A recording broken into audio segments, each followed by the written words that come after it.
Ծափաթաղից անհետ կորած եւ 7-օրյա որոնումներից հետո սպանված հայտնաբերված 3-ամյա Տիգրանի քույր ու եղբայրները տեղափոխվել են Հայ օգնության ֆոնդ։ Այս մասին ասել է Գեղարքունիքի մարզպետարանի առողջապահության եւ սոցիալական հարցերի վարչության գլխավոր մասնագետ Մամիկոն Գալոյանը։ Երեկ էր Գեղարքունիքի մարզպետարանում խնամակալության ու հոգաբարձության հանձնաժողովի նիստ հրավիրվել, որի արդյունքում որոշվել է երեխաներին անհապաղ տեղափոխել աջակցության կենտրոն։ Մամիկոն Գալոյանը հայտնել է նաեւ, որ տեղի ունեցածից հետո սպանված փոքրիկի մայրը որոշել է լքել համայնքը եւ գնալ հայրական տուն։ Ծափաթաղում անհետացած 3-ամյա երեխայի սպանության դեպքի առթիվ նախաձեռնվել է քրեական վարույթ։ Սպանություն կատարելու մեջ մեղադրվում է երեխայի հայրը, նա կալանավորվել է։ Նախաքննության ընթացքում կատարվել է դիակի արտաքին զննություն։ Դիակի մարմնի գլխի շրջանում հայտնաբերվել են մարմնական վնասվածքներ։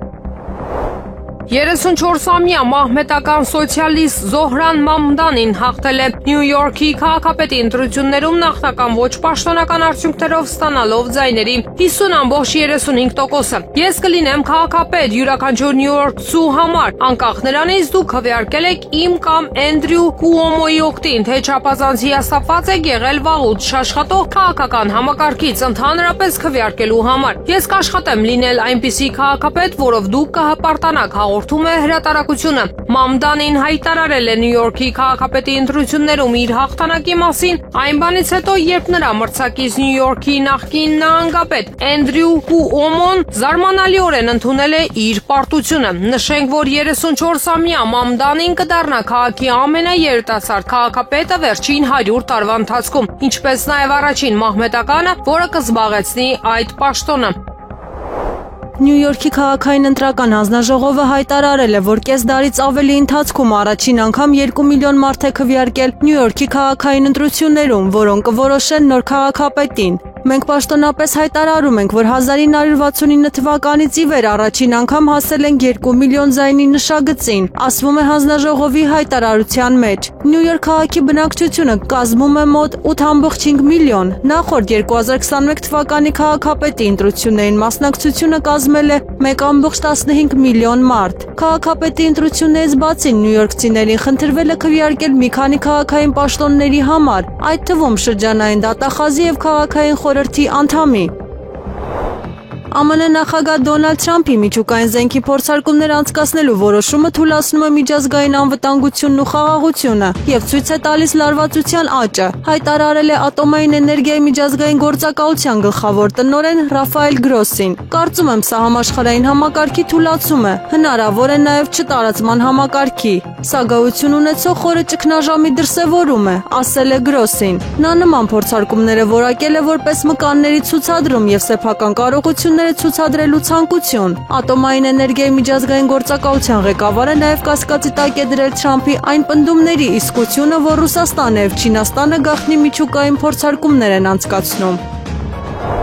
Հակակոռուպցիոն դատարանում դատավոր Գիվի Հովհաննիսյանի նախագահությամբ ընթացել է Հայաստանի Հանրապետության երրորդ նախագահ Սերժ Սարգսյանի գործով դատական նիստը։ Նիստի մասին նախապես հայտարարված չի եղել, միայն 3 երեկոյան են տեղյակ պահել, որ այսօր կկայանա դատական նիստը։ Դատավորը հայտարարել է, որ երեկուշ երեկոյան հանրային մեղադրող Ծովակ Մնացականյանը միջնորդություն է ներկայացրել մեղադրյալի նկատմամբ որպես խափանման միջոց, նաև բացակայելու արգելք կիրառելու մասին։ Այդ իսկ պատճառով հրատապության կարգով այսօր դատական նիստ է նշանակվել քննելու նշված միջնորդությունը։ Դատավորը որոշել է նիստ անցկացնել դռնփակ։ Սերժ Սարգսյանը ներկայում մեղադրյալ է մի քանի քրեական գործերով։ Դրանցից մեկը վերաբերում է վառելանյութի գործին, որը վերաքննիչ դատարանը վերադարձրել է առաջին ադյան նոր քննության։ Բացի այդ, նա մեղադրվում է պաշտպանության նախարար եղած ժամանակ անօրինական հողային գործարքներ իրականացնելու եւ կաշառք ստանալու համար։ Երրորդ նախագահը բոլոր մեղադրանքները չի ընդունում, դրանք որակելով քաղաքական դրդապատճառներով պայմանավորված։ Նոյեմբերի 4-ին Մայրաթոր Սուրբ Էջմիածնում ամենայն հայոց կաթողիկոսի նախագահությամբ անցկացվել է Գերագույն հոգևոր խորհրդի հերթական ժողովը։ Ժողովը բացվել է տերունական աղոթքով, որից հետո Գերագույն հոգևոր խորհրդի հոգևորական եւ աշխարհական անդամներին իր օրհնությունն ու բարեմաղթանքներն է փոխանցել ամենայն հայոց կաթողիկոսը, իր գնահատանքը հայտնելով ԳՀԽ անդամներին Սուրբ եկեղեցուն բերվող օգտակար ծառայության համար եւ արդյունավոր ընթացք մաղթելով ժողովի աշխատանքներին։ Ժողովի օրակարգում ընդգրկված էին հայրենական կյանքի մարտահրավեր նվերներին, հակաեկեղեցական արշավին, ապօրինաբար ազատազրկված եկեղեցականների եւ հայորդիների նկատմամբ ընթացող իրավական գործընթացներին ու նրանց իրավունքների պաշտպանությանը, Ադրբեջանում ապօրինաբար պահվող գերիների, Արցախի հոգեվոր մշակութային ժառանգության եւ ազգային ինքնության պահպանման, եկեղեցու վարչական, կարգապահական խնդիրներին, ինչպես նաեւ նվիրապետական աթոռների ու թեմերի գործունեությանն առնչվող հարցեր։ Հայաստանի քննչական կոմիտեի նախագահ Արթուր Պողոսյանն այսօր հայտարարել է, թե չունեն տվյալ, որ Նաթան Սրբազանի ու Աղա Նաբեղա Երնջակյանի հեռախոսային խոսակցությունը գաղտնալսվել է։ Պարզ եմ ասում, այս պահին նման տվյալ չունենք, որ դա գաղտնալսվում է։ Մենք ունենք բովանդակային տվյալներ, որտեղ արտացոլված են որոշակի հանցակազմին բնորոշ գործողություններ։ Այդ մասով էլ վարույթ ենք նախաձեռնել։ Ազգային ժողովում հայտարարել է նա։ Ինչ վերաբերում է դիտարկմանը, թե այս վարույթները նրա համար են, որ կարողանան հետո կալանավորել վեհափառ Հայրապետին, Արթուր Պողոսյանը վստահեցրել է, թե իբր իրենք որևէ վարույթով որևիցե նպատակ չունեն։ Իշխանական ԶԼՄ-ները 2023 թվականին արված ձայնագրություն էին տարածել, որում Նաթան Սրբազանի ու վեհափառ Հայրապետի նախկին գավազանակրի խոսակցությունն է։ Նախկին գավազանակիր Աղա Նաբեղա Երնջակյանն այդ ձայնագրությունում վեհափառ Հայրապետին մեղադրում է, թե իբր ստիպում է ինչ-որ միտինգի մասնակցի ընտանիքի անդամների հետ։ Նիկոլ Փաշինյանը կալանավորելու է վեհափառին։ Այս մասին Եվրամեդիա 24-ի հետ զրույցում ասել է հասարակական քաղաքական գործիչ Նաիրա Զոհրաբյանը։ Նրա խոսքով եկեղեցու դեմ պայքարն ունի զրոյական աջակցություն, ինչը Փաշինյանն ինքը հասկացել է։ Երբ որ ոստիկաններին հագցնում են քաղաքացիական անձանց հագուստ, երբ որ մարդկանց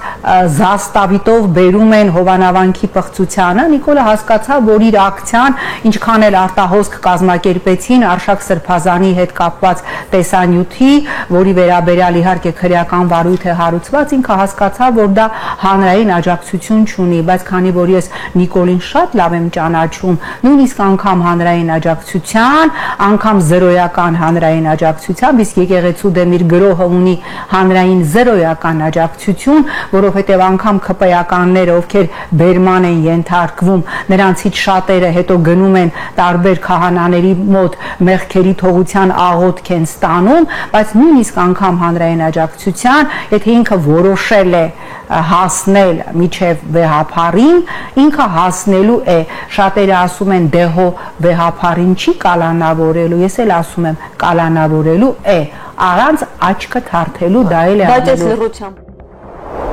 Սպիտակ տունը հաստատել է ԱՄՆ նախագահ Դոնալդ Թրամփի եւ Սիրիայի ժամանակավոր նախագահ Ահմեդ Ալ-Շարայի միջև նոյեմբերի 10-ին սպասվող հանդիպումը։ Այս մասին հայտարարություն է արել Սպիտակ տան մամուլի քարտուղար Քերոլայն Լևիթը։ Մամուլի ասուլիսի ժամանակ ես կարող եմ հաստատել, որ այս հանդիպումը տեղի կունենա երկուշաբթի օրը այստեղ Սպիտակ տանը, ասել է Լևիթը ի պատասխան հանդիպման վերաբերյալ հարցին։ Նրա խոսքով առաջիկա հանդիպումը Թրամփի խաղաղության հասնելու դիվանագիտական ջանքերի մի մաս է։ Նոյեմբերի 1-ին Axios-ը հղում անելով Թուրքիայում ԱՄՆ դեսպան եւ Սիրիայի հարցերով հատուկ ներկայացուցիչ Թոմ Բարաքին հաղորդել էր, որ Թրամփը նոյեմբերի 10-ին Սպիտակ տանը կհյուրընկալի Ալ-Շարային։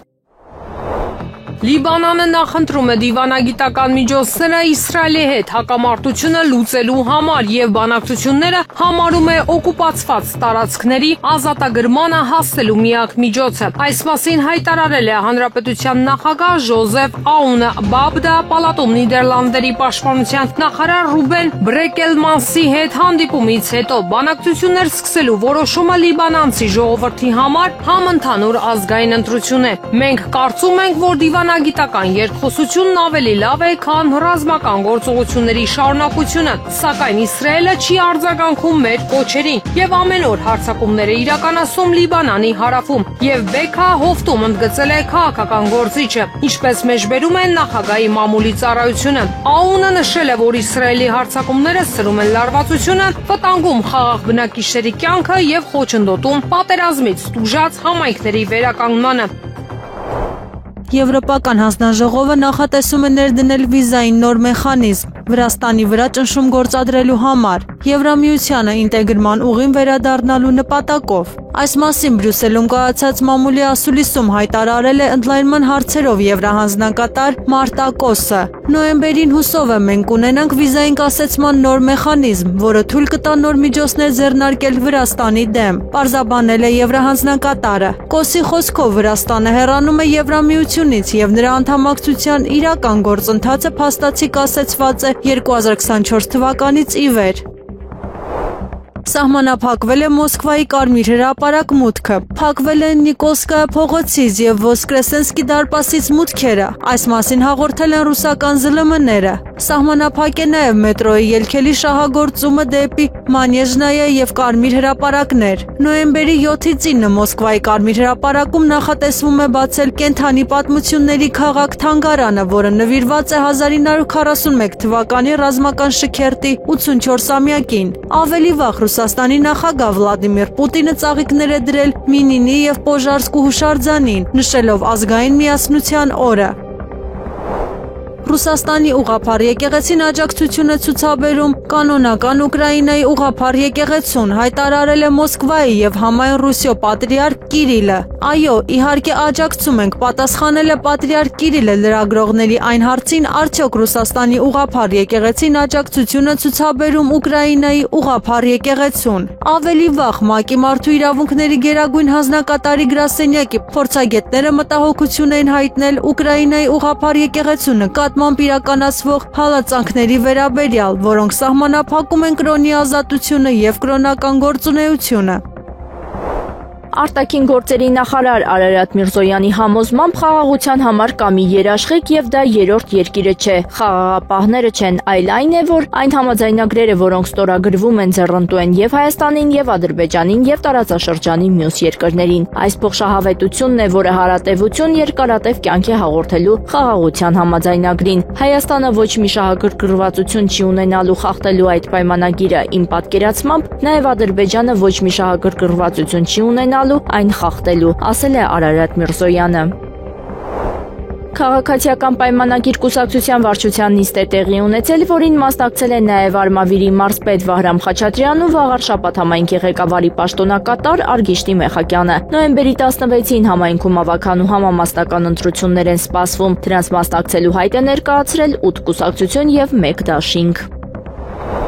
Քաղաքացիական պայմանագրից եւ հանրապետությունից բացի մնացածը հասկանում են Վաղար շաբաթում իշխանությունը չպետք է վերարտադրվի։ Այս մասին Եվրամեդիա 24-ի եթերում հայտարարել է Մայր Հայաստան վարչության անդամ քաղաքագետ Երվանդ Բոզոյանը։ Նա ասել է, որ բոլոր տեղերում ժողովուրդը մերժում է այս իշխանությանը։ Հիմա ընտրակաշառք չկա կամ մենակ վարչական ռեսուրս։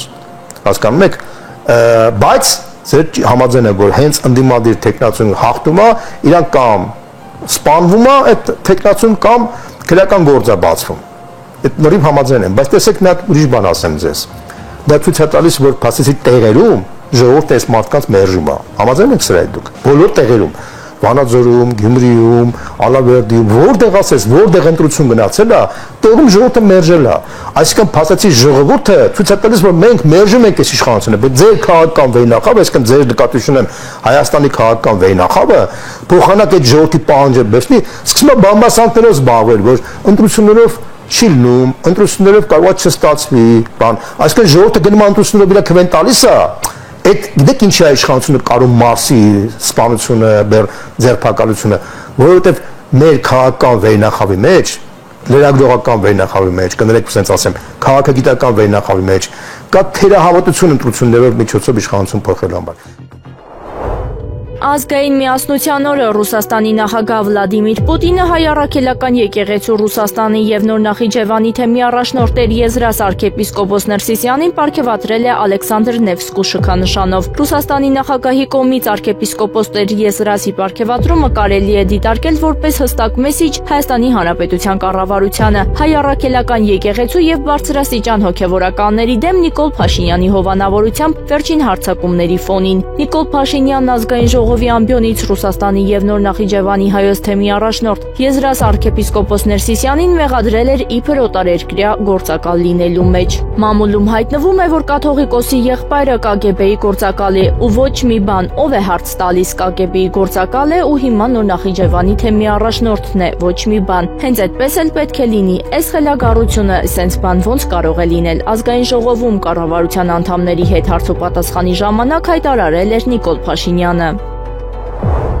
Ռուսաստանը այս պահին ԱՄՆ ինչի փոխանցում շփման գծի քարտեզները հայտարարել է Ռուսաստանի Դաշնության նախագահի մամուլի խոսնակ Դմիտրի Պեսկովը։ Այս պահին չենք փոխանցում, երբ շփումներ կային, բնականաբար քարտեզների վերաբերյալ բացատրություններ տրվել են, ասել է Պեսկովը, պատասխանելով այն հարցին, թե արդյոք Ռուսաստանը Վաշինգտոնին փոխանցում է իր տարբերակը շփման գծի քարտեզների մասին։ ԱՄՆ-ի ավիափոխադրումները մեկ շաբաթվա ընթացքում կհայտնվեն մեծ քաոսի մեջ, եթե կառավարության գործունեության դադարեցումը շարունակվի, երեքշաբթի օրը զգուշացրել է ԱՄՆ տրանսպորտի նախարար Շոն Դաֆին։ Եթե կառավարության գործունեության դադարեցումը տևի եւս մեկ շաբաթ, կտեսնենք զանգվածային քաոս։ Լրագրողներին ասել է նա, մեկնաբանելով ԱՄՆ-ում կառավարության կողմից սահմանված շատդաունի հնարավոր հետևանքները։ Դաֆին հավելել է, որ այս դեպքում երկիրը կարող է բախվել չվերթների լայնածավալ չեղարկումների եւ ուշացումների, ինչպես նաեւ օդային տարածքի որոշակի հատվածների փակման։ Բրյուսելի Զավենտեմ միջազգային օդանավակայանը երեքշաբթի երեկոյան ամբողջությամբ փակվել է երկնքում անօդաչու թռչող սարք հայտնաբերելուց հետո։ Հաղորդում է Բելգան, տեղեկությունների համաձայն մի քանի ժամանող չվերթներ վերահասիագրվել են Բելգիայի այլ օդանավակայաններ, մասնավորապես Լիեժ։ Հաղորդագրության համաձայն երկնքում նկատվել է առնվազն մեկ անօդաչու թռչող սարք։ Գերմանիայի մի քանի քաղաքներ տնտեսական պատճառներով չեղյալ կհայտարարեն իրենց ավանդական Սուրբ Ծննդյան տոնավաճառները, հայտնում է Bild թերթը։ Այդպիսի քաղաքներից մեկը Օվերատն է, հյուսիսային Ռենոս Վեստֆալիայում նշվում է, որ ահաբեկչական բարձր սպառնալիքի պատճառով անվտանգության միջոցառումները պահանջել են լրացուցիչ ռեսուրսներ, որոնք տոնավաճառի կազմակերպիչը չունի։ Սուրբ Ծննդյան շուկաները կչեղարկվեն նաև մի շարք այլ գերմանական քաղաքներում, մասնավորապես Համբուրգի, Ռայլշտետ շրջանում շուկանչի գործի եկամուտների կրճատման պատճառով։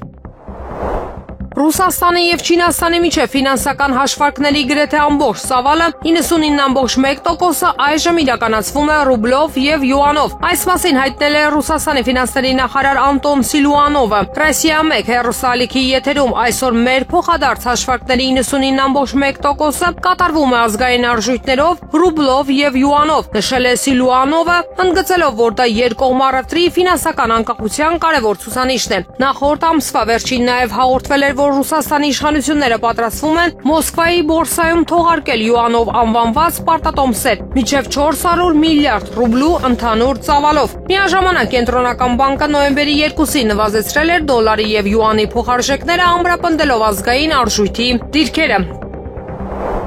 Հայաստանի Հանրապետության նախագահ Վահագն Խաչատուրյանն աշխատանքային այցով մեկնել է Կատարի մայրաքաղաք Դոհա, այս մասին հայտնել են նախագահի աշխատակազմից։ Խաչատուրյանը նոյեմբերի 4-ից 6-ն աշխատանքային այցով կլինի Կատարում համաշխարհային սոցիալական համաժողովին մասնակցելու համար։ Հանրապետության նախագահը համաժողովի ընթացքում հանդես է գալու ելույթով, նախատեսված են նաև նախագահի երկկողմ հանդիպումները արտասահմանյան գործընկերների հետ։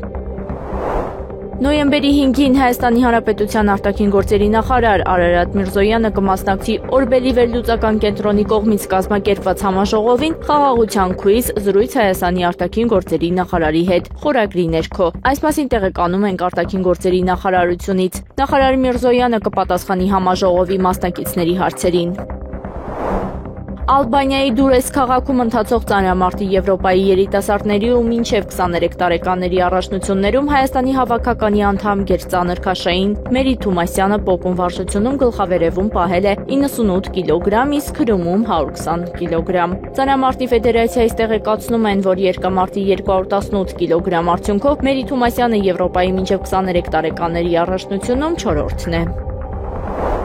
Հայաստանի Հանրապետության առևտրային բանկերում քաղաքացիների վարկային պորտֆելը հասնում է 7 տրիլիոնի եւ շատ դժվար է կառավարել ու վերահսկել յուրաքանչյուր զեղծարարության դեպք։ Այս մասին այսօր նոյեմբերի 4-ին մամուլի ասուլիսի ժամանակ հայտարարել է Կենտրոնական բանկի նախագահ Մարտին Գալստյանը։ Նա վստահեցրել է աշխարհում չկա մի երկիր, որի բանկային համակարգում չլինեն զեղծարարություններ։ Այս ուղղությամբ Կենտրոնական բանկը պարբերաբար միջոցառումներ է ձեռնարկում։ Մեր նպատակն է, որ այդ դեպքերի քանակը հասցնենք նվազագույնի եւ հետո կարող կարողանանք ինստիտուցիոնալ լուծումներ տալ, նշել է Գալստյանը։ Նա պատմել է, որ այսօր իրեն ցույց են տվել մի թուղթ, որի վրա կեղծել են իր տեղակալի ստորագրությունը։ Իհարկե նման ստորագրություն նա չունի, սակայն այդ թղթի վրա դրել են սոցիալական ապահովության ինչ-որ հիմնադրամի կնիկ, որպեսզի կարողանային ինչ-որ զեղծարարություն անել։ Սա ասում են, որ մեր քաղաքացիներն ամեն անգամ անվտանգության հիգիենայի կանոնները պահեն։ Եթե զանգ են ստանում ֆինանսական ինչ-որ կառույցից, լինեն կասկածամիտ, միանգամից չվստահեն, անջատեն զանգը, հետ զանգեն։ Այսինքն անպայման ինչ-որ քայլեր անեն համոզվելու համար, որ իրենք խոսում են այն մարդու հետ, ում հետ ուզում էին, ընդգծել է Կենտրոնական բանկի նախագահը։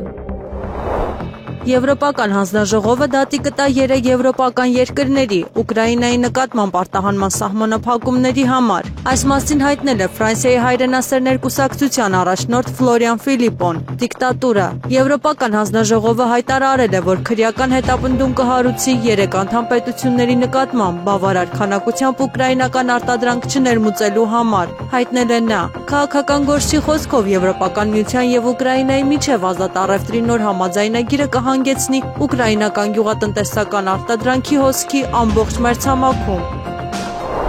Թուրքիան մտադրություն չունի համագործակցել վարչապետ Բենյամին Նեթանյահուի գլխավորած Իսրայելի ներկայիս կառավարության հետ։ Այս մասին հաղորդել է թուրքական կառավարամետ Հյուրիետ Թերթը։ Հրատարակությունը նաև նշել է, որ Իսրայելում նոր կառավարության հնարավոր ձևավորման գործում թուրքական իշխանությունների համար որոշիչ գործոնները կլինեն ինչպես այն գաղափարախոսությունը, որին այն կհետևի, այնպես էլ այն քաղաքականությունը, որը կվարի։ Հյուրիեթը արձագանքել է Անկարայում ԱՄՆ դեսպանի եւ ԱՄՆ նախագահի Սիրիա հարցերով հատուկ ներկայացուցիչ Թոմ Բարակի վերջերս արված այն հայտարարությանը, որ Թուրքիան եւ Իսրայելը չեն կռվի միմյանց դեմ։ Բարակը նաև պնդել է Կասպից ծովից մինչև Միջերկրական ծով տարածաշրջանում երկու երկրների միջև համագործակցության հնարավորությունը։ Թուրքիայի նախագահ Ռեջեփ Թայիփ Էրդողանը բազմիցս մեղադրել է Իսրայելին Գազայի հատվածում ռազմական հանցագործություններ եւ ցեղասպանություն կատարելու մեջ եւ Նեթանյահուին համեմատել Ադոլֆ Հիտլերի հետ։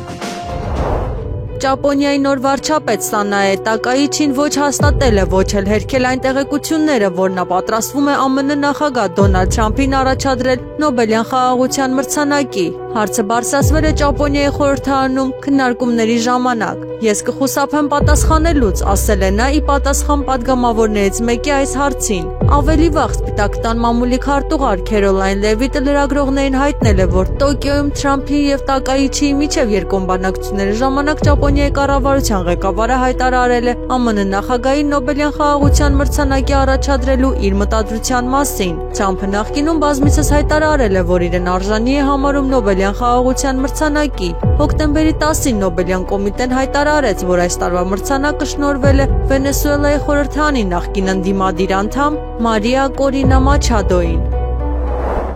Բելգիայում սկանդալ է հասունանում թագավորության ամերիկյան F-35 կործանիչների մատակարարման մեկնարկի շուրջ, որոնք ինչպես պարզվել է չափազանց թանկ են շահագործման համար, աղմկոտ եւ բացարձակապես չափազանց շատ են այս փոքր թագավորության համար։ Գրում է 20 մինուտ հրատարակությունը։ Նոր թանկարժեք ինքնաթիռի դեմ քննադատության առաջին ալիքը առաջացավ Բելգիայի պաշտպանության նախարարության ղեկավար Թեո Ֆրանկենի վերջերս դաշնային խորհրդարանում ունեցած ելույթից հետո, որտեղ նա հայտարարեց, որ թագավորության օդային տարածքը անբավարար է կործանիչների ուսումնական թռիչքներ իրականացնելու համար եւ որ անհրաժեշտ կլինի բանակցել Ֆրանսիայի, Իտալիայի եւ Նիդերլանդների երկնքի օգտագործման շուրջ։ Բելգիան դարձել է ինտերնետային ծաղրի առարկա իր չափազանց փոքր երկնքով F-35-ի համար, նշում է հրատարակությունը։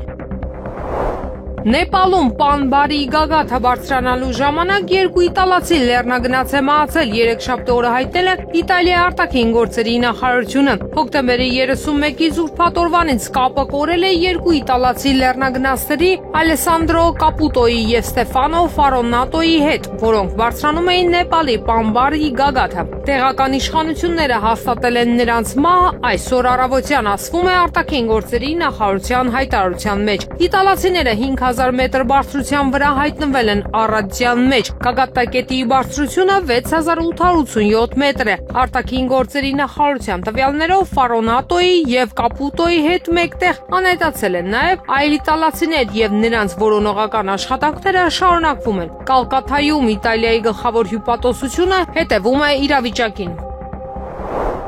Միացյալ Նահանգները ճնշում է գործադրում Թուրքիայի վրա Ռուսաստանի հետ առևտրային եւ տնտեսական կապերը սահմանափակելու համար, սակայն Անկարան չի կարող կատարել այդ պահանջները, քանի որ դա կվնասի գյուղատնտեսությանը եւ զբոսաշրջությանը, ՌԻԱ Նովոսիին ասել է թուրք տնտեսական մեկնաբան Մուստաֆա Ռեջեփ Էրչինը։ Ավելի վաղ ԱՄՆ նախագահ Դոնալդ Թրամփը վստահություն էր հայտնել, որ Թուրքիան կդադարի ռուսական նավթ գնելուց։ Թրամփի եւ Թուրքիայի նախագահ Ռեջեփ Թայիփ Էրդողանի բանակցությունները տեղի են ունեցել Վաշինգտոնում սեպտեմբերի 25-ին։ Մեկնաբանելով ԱՄՆ-ի խնդրանքով ռուսական էներգակիրների ներմուծումը դադարեցնելու հնարավորությունը, Ռուսաստանի արտաքին գործերի նախարար Սերգեյ Լավրովը ընդգծել է, որ Ռուսաստանը հարգում է Թուրքիայի դիրքորոշումը եւ կասկած չունի, որ Անկարան կգործի սեփական ժողովրդի շահերից ելնելով։ Չինական էլեկտրական մեքենաների արտադրող Xpeng ընկերությունը Չինաստանի հարավում գտնվող գործարանում սկսել է թռչող մեքենաների փորձնական արտադրություն։ Հաղորդում է Xinhuan։ Չինական էլեկտրական մեքենաներ արտադրող Xpeng ընկերության թռչող մեքենաների ստորաբաժանումը Xpeng Aerotը երկուշաբթի օրը սկսել է փորձնական արտադրությունը աշխարհի առաջին խելացի գործարանում էլեկտրական ուղղահայաց թռիչքի եւ վայրեջքի ինքնաթիռների զանգվածային արտադրության համար, ասվում է ընկերության հայտարարության մեջ։ Չինաստանի հարավային Գուանդուն նահանգի Գուանժոու քաղաքում գտնվող 120,000 քառակուսի մետր մակերեսով գործարանն արդեն արտադրել է ցամաքային ավիակիր մոդուլային տրանսպորտային միջոցի առաջին անջատվող էլեկտրական ինքնաթիռը։ ԱՄՆ նախագահ Դոնալդ Թրամփն իր Truth Social սոցիալական ցանցի էջում զգուշացրել է, որ կարող է կրճատել Նյու Յորքի դաշնային ֆինանսավորման մեծ մասը, եթե քաղաքապետի ընտրություններում հաղթի դեմոկրատական կուսակցության առաջատար թեկնածու Զոհրան Մամդանին։ Եթե Նյու Յորքի քաղաքապետի ընտրություններում հաղթի կոմունիստ թեկնածու Զոհրան Մամդանին, շատ քիչ հավանական է, որ ես իմ սիրելի առաջին տանը կտրամադրեմ որևէ դաշնային ֆինանսավորում, նվազագույնից ավելին, հայտնել է Թրամփը։ Նա նաև կարծիք է հայտնել, որ Մամդանիի կառավարման օրոք ամերիկյան մետրոպոլիսը գոյատևման ոչ մի շանս չունի։ Ես խորապես համոզված եմ, որ Նյու Յորքը կդառնա լիակատար տնտեսական եւ սոցիալական աղետ, եթե Մամդանին հաղթի, հավելել է ԱՄՆ նախագահը։ Գերմանիայի կանցլեր Ֆրիդրիխ Մերցը Սիրիայի նախագահ Ահմեդ Ալ-Շարային հրավիրել է Գերմանիա սիրիացի փախստականների հայրենիք վերադարձի հարցը քննարկելու համար, հաղորդում է Agence France Press-ը։ Մերցն ասել է, որ Սիրիայի նոր ժամանակավոր նախագահ Ահմեդ Ալ-Շարային հրավիրել է այցելել Գերմանիա, միասին քննարկելու, թե ինչպես կարող ենք լուծել այս խնդիրը, հայտնել է գործակալությունը։ 2024 թվականի նոյեմբերի վերջին սիրիական ընդդիմության զինված ուժերը լայնածավալ հարձակում սկսեցին սիրիական բանակի դիրքերի դեմ եւ դեկտեմբերի 8-ին մտան Դամասկոս։ Բաշար ալ-Ասադը հրաժարական տվեց Սիրիայի նախագահի պաշտոնից եւ լքեց երկիրը։ Հունվարի 29-ին Սիրիայի նոր վարչակազմի ղեկավար Ահմեդ Ալ-Շարան հռչակվեց Սիրիայի նախագահ անցումային շրջանի համար։ ԱՄՆ իշխանությունները կարող են ամբողջությամբ փակել երկրի օդային տարածքը օդային անվտանգության սպառնալիքի պատճառով, հայտարարել է ԱՄՆ տրանսպորտի նախարար Շոն Դաֆին։ Եթե մենք կարծենք, որ դա անվտանգ չէ, մենք կփակենք ամբողջ օդային տարածքը, ասել է նա CNBC News-ին։ ԱՄՆ պաշտոնյայի խոսքով շարունակվող շատդաունը որոշակի ռիսկի տար է պարունակում եւ ԱՄՆ իշխանությունները պատրաստ են անհրաժեշտության դեպքում դադարեցնել թռիչքները։ Ավելի վաղ Դաֆին զգուշացրեց ամբողջ երկրում չվերթների չեղարկումների եւ ուշացումների մասին, ԱՄՆ կառավարության գործունեության դադարեցման պատճառով, օդային երթևեկության կարգավարների պակասի պատճառով։ ԱՄՆ նախագահ Դոնալդ Թրամփը կարծում է, որ Նյու Յորքի նահանգապետ Քեթի Հոչուլի գործողությունները հանգեցրել են երկրի հյուսիս-արևելքում էներգակիրների գների զգալի աճի։ Վաշինգտոնի աշխատակազմի ղեկավարը նոյեմբերի 3-ին Trust Social-ին ասել է, որ Հոչուլը սպանում է ամբողջ տարածաշրջանը, քանի որ էներգակիրների գները դուրս են եկել վերահսկողությունից եւ սպասվում է, որ դրանք կեռապատկվեն։ ԱՄՆ նախագահի խոսքով դրա պատճառն այն է, որ նահանգապետը թույլտվություն չի տալիս Նյու Յորք նահանգում մի շարք նոր գազատարների կառուցման համար։ Ամբողջ Կոնեկտիկուտը, այդ թվում նրա նահանգապետը եւ Նոր Անգլիան ներառում է Վերմոնտ, Կոնեկտիկուտ, Մասաչուսեթս, Մեն, Նյու Հեմփշիր եւ Ռոդ Այլենդ նահանգները իսկապես զայրացած են նրա վրա, հավելել է Թրամփը։ Եղանակը առաջիկա օրերին Երևանում եւ մարզերում նոյեմբերի 5-ից 9-ին սպասվում է առանց ստեղումների եղանակ, քամին հարավարևմտյան 2-ից 5 մետր վարկյան։ Օդի ջերմաստիճանը նոյեմբերի 6-ից 9-ին աստիճանաբար կբարձրանա 3-ից 5 աստիճանով։